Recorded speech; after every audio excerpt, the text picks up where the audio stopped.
Let's see if we can give this a shot, shall we? Swish and flick. Swish and flick. Swish and flick. Oh well, can't seem to get that just yet, but I'll keep at it. Hello there, everyone. I'm Jake from JNJtabletop, and today we're going to talk a little bit about Wizards in Dungeons & Dragons 5th edition. Wizards actually holds a very special place in my heart because it was the very first class that I ever played in this game. Technically, they were called magic users back then, but today they're called wizards. The thing I love about the wizards so much is that they send the message that you don't have to necessarily be born with something special, like you don't have to have special magic in your blood or make a deal with some kind of powerful entity to get power. All you need is the willingness to put in the work and expanding your mind, and you can achieve great things. Kind of like this. Swish and flick. Swish and flick. Swish and flick.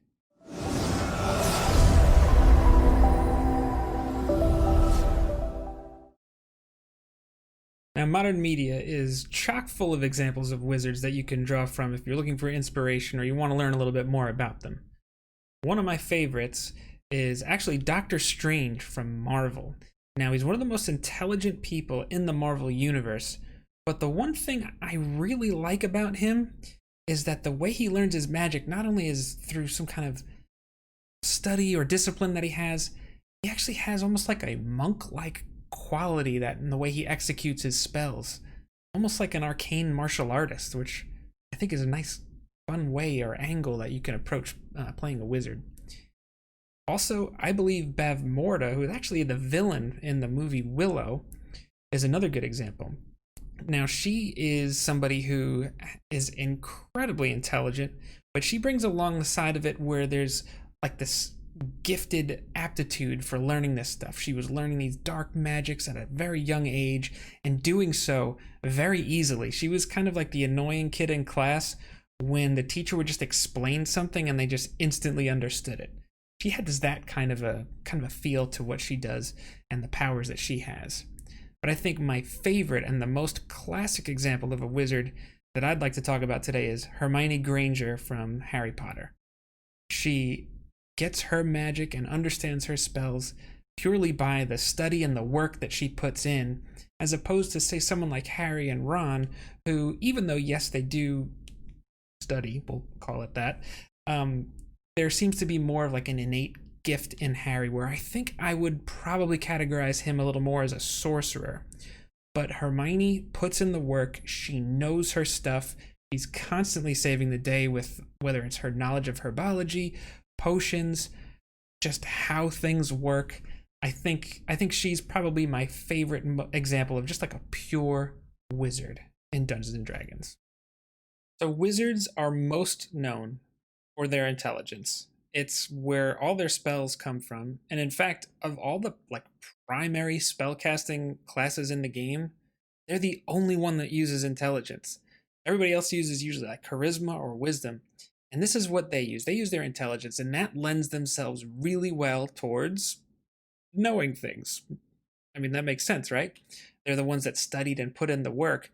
So your wizard is often going to be the person that's going to be making a lot of the knowledge checks. Your DM's going to say something about a situation or maybe a historical event or something about magic or something in nature, and you're going to have the best opportunity to be able to know something about it, which is really actually a lot of very helpful tips and hints can come from just being smart and knowing things. Well, it's kind of difficult to know things unless you're studying something, which brings us to the most signature item that a wizard has, and that's their spellbook. This is where they keep all their spells, and it's what they use in order to get some of their spell energy back on a short rest with arcane recovery, and it's also what they use to just prepare the spells that they know for the adventuring day at hand. As a side note, if you ever have the resources in the game to make a backup spellbook and keep it safe, that's probably a good idea. Since the wizard gets access to such a large amount of spells that they have to choose from, it kind of makes them one of, if not the most tactical classes in the game. And they could be doing many things. Like they might be trying to control the battlefield, right? So maybe they summon this just thick mass of spider webs and just globs it all over a hallway so that enemies can't get through and attack the party, and maybe that bottlenecks all their enemies into one position because of that. Or maybe they just summon and condense an immense amount of fire into this tiny little bead that they just send on its merry little way, finding its target and then exploding in this massive radius of fire, eviscerating any enemy that stands in its path. Oh, wizards are a lot of fun to play.